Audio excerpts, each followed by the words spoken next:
राष्ट्रपति Vladimir Putin ने बुधवार को नॉर्थ कोरिया के तानाशाह किम जोंग से मुलाकात की। दोनों नेताओं के बीच द्विपक्षीय और डेलीगेशन लेवल की बैठक हुई।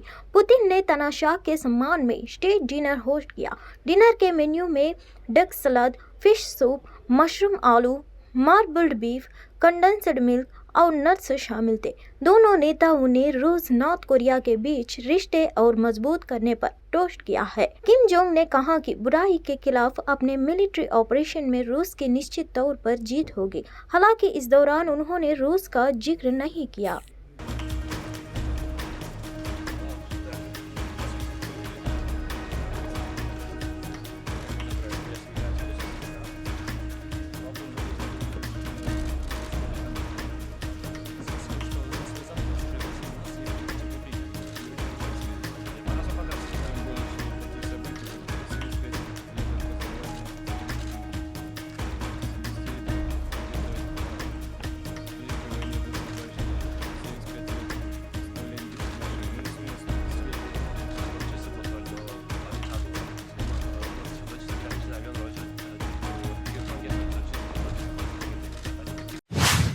उत्तर प्रदेश के मुख्यमंत्री योगी आदित्यनाथ आज इंदौर और उज्जैन के दौर पर है। सीएम योगी ने बाबा महाकाल के दर पर हाजिरी लगाई। अब वे भर्तृहरि गुफा पहुंचे हैं। उत्तर प्रदेश के मुख्यमंत्री योगी आदित्यनाथ आज इंदौर और उज्जैन के दौरे पर है। सीएम योगी ने बाबा महाकाल के दर पर हाजिरी लगाई। अब वे भर्तृहरि गुफा पहुंचे हैं। पीएम योगी भर्तृहरि गुफा में दर्शन करने के बाद इंदौर के लिए रवाना हो गए हैं। सीएम योगी इंदौर में देवी अहल्याबाई की पुण्यतिथि के कार्यक्रम में शामिल होंगे। इसके साथ ही वह छत्रपति शिवाजी महाराज के राज्याभिषेक की 350वें वर्षगांठ पर आयोजित कार्यक्रम में शिवाजी प्रतिमा पहुंचेंगे।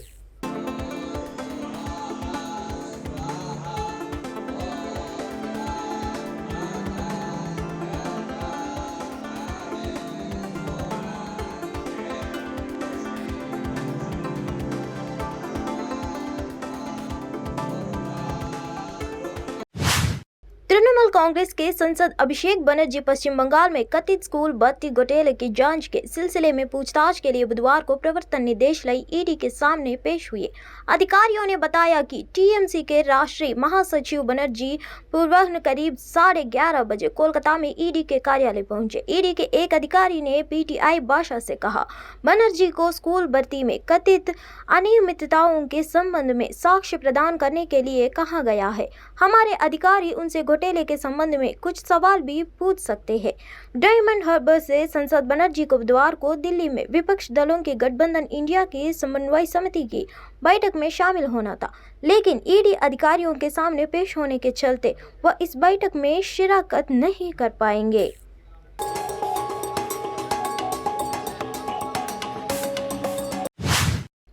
केरल में निपाह वायरस ने पैर पसा लिया है, जिसमें 2 लोगों की मौत हो गई। इसके बाद 3 जिलों में अलर्ट जारी किया गया है और 7 ग्राम पंचायतों को कंटेनमेंट जोन बनाया गया है। साथ ही बच्चों की सेहत को ध्यान में रखते हुए स्कूल भी बंद कर दिए हैं। केरल सरकार ने घोषणा की है। अधिकारियों ने प्रभावित क्षेत्रों में कुछ स्कूलों और कार्यालयों को बंद करने के आदेश जारी किए हैं। रॉयटर्स की रिपोर्ट के मुताबिक केरल के स्वास्थ्य मंत्रालय में एक अधिकारी ने कहा कि निपाह वायरस के लिए अब तक 130 से अधिक लोगों का परीक्षण किया जा चुका है। वहीं पीटीआई के मुताबिक national institute of virology Pune में टीमें केरल पहुंचने वाली थी और निपाह के परीक्षण में चमगादड़ों को सर्वेक्षण करने के लिए कोझिकोड मेडिकल कॉलेज में एक मोबाइल लैब स्थापित करने वाली थी।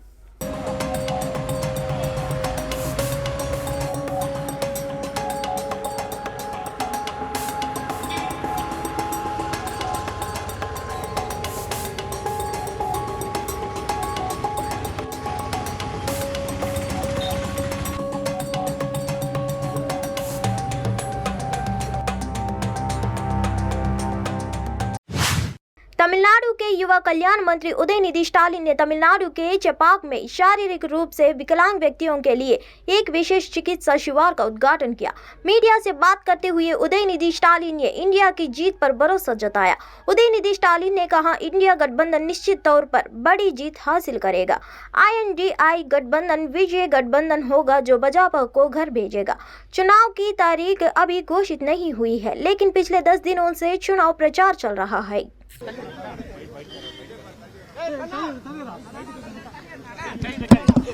சார், இந்த ஏஆர் ரஹ்மான் இசை நிகழ்ச்சி சர்ச்சையாயிருக்கு, அதை பத்தி உங்களுடைய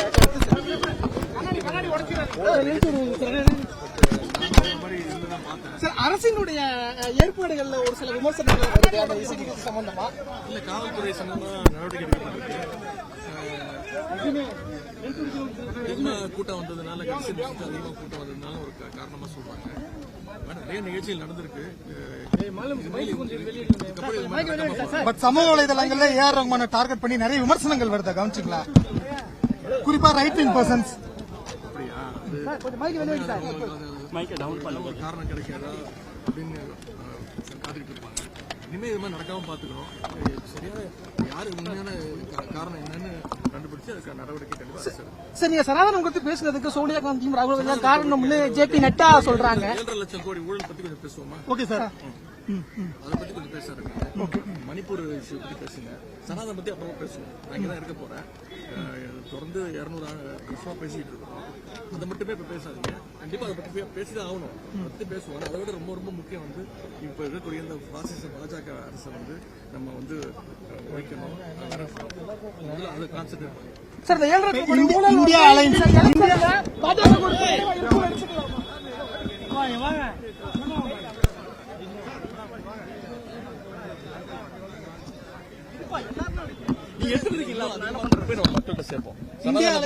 இந்தியா அலைன்ஸோட நெக்ஸ்ட் மூவ் என்னவா சார் இருக்கு? மீட்டிங் இருக்கு दिल्ली में इंडिया गठबंधन की कोऑर्डिनेशन कमेटी का आज बैठक होने वाली है। इससे पहले बीजेपी के वरिष्ठ नेता और राज्यसभा सदस्य सुशील कुमार मोदी ने बड़ा बयान दिया है। बीजेपी नेता ने कहा कि जो कोऑर्डिनेशन कमेटी बनी है वह बहुत कमजोर है। इसमें नीतीश कुमार, राहुल गांधी, ममता बनर्जी को होना चाहिए था।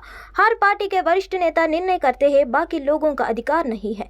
सुशील कुमार मोदी ने कहा कि ललन सिंह बाद में नीतीश कुमार से पूछेंगे। अभिषेक बनर्जी आ रही है। CPI ने नाम ही तय नहीं किया है। शरद पवार, हेमंत सोरेन और MK स्टालिन केवल 3 लोग हैं। अगर शरद पवार है तो इसमें नीतीश कुमार क्या नहीं है? इनको लगता है कि कोऑर्डिनेशन कमेटी केवल दिखावे के लिए है। सीट शेयरिंग पर ये क्या निर्णय कर सकते हैं? सीट शेयरिंग तो राज्यों के अंदर होता है। इस तरह की बैठकों में सीट शेयरिंग करना ही नहीं सकते हैं।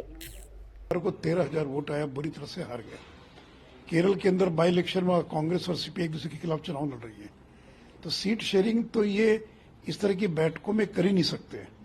बहुत होगा तो कोई रैली वगैरह तय कर सकते हैं कि साहब यहाँ रैली करेंगे, वहां रैली करेंगे।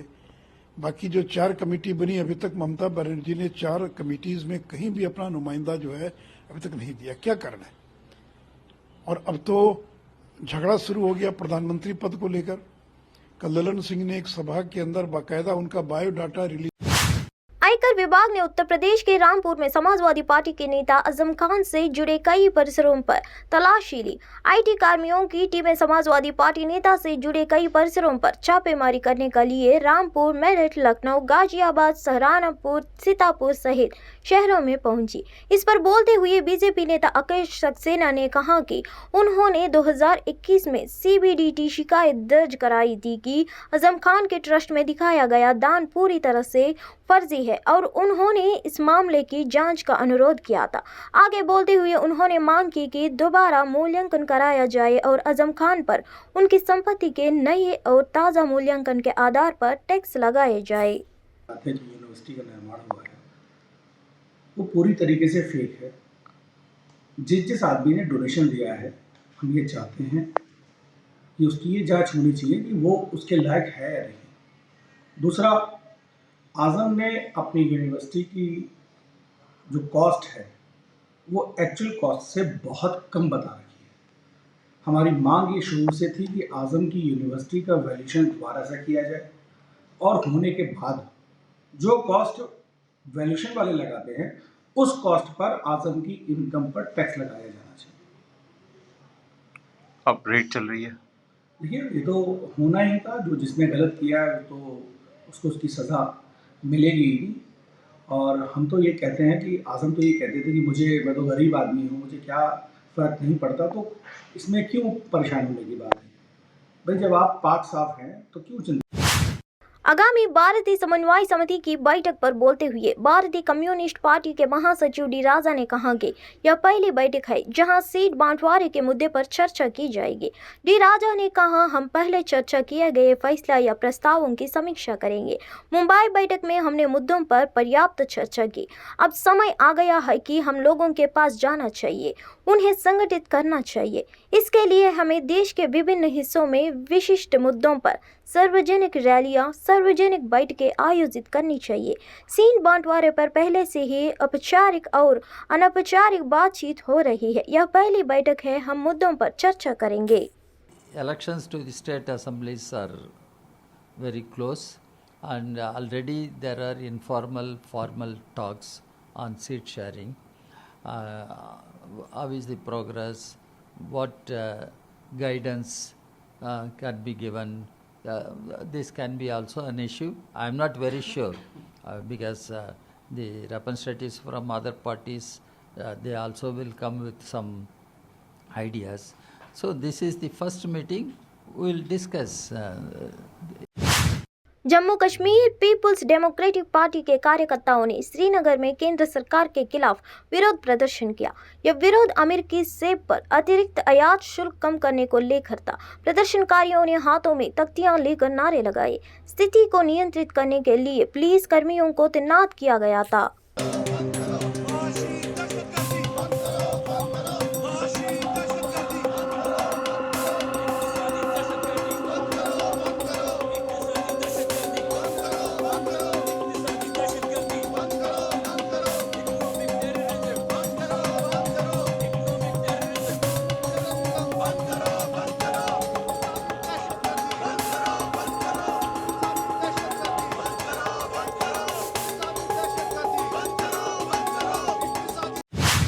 कावेरी जल विवाद और कावेरी जल विनियम समिति की सिफारिशों पर बोलते हुए कर्नाटक के उप मुख्यमंत्री और सिंचाई मंत्री डी.के. शिव कुमार ने कहा कि 130 से अधिक वर्षों में ऐसी स्थिति नहीं आई है। डी.के. शिव कुमार ने कहा, लगभग 98 टीएमसी पानी छोड़ा जाना चाहिए था, लेकिन हमारे पास केवल 37 टीएमसी पानी है क्योंकि पानी ही नहीं है। ऐसी स्थिति 130 वर्षों से अधिक समय से पहले बार ये स्थिति उत्पन्न हुई है। यह एक बहुत ही गंभीर सूखा है जिसका हम पिछले 2 महीने में सामना कर रहे हैं।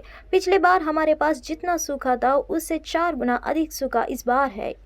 Especially in this month that we have gone to the records, and last year it was almost 4 times what we had, but this year we could not.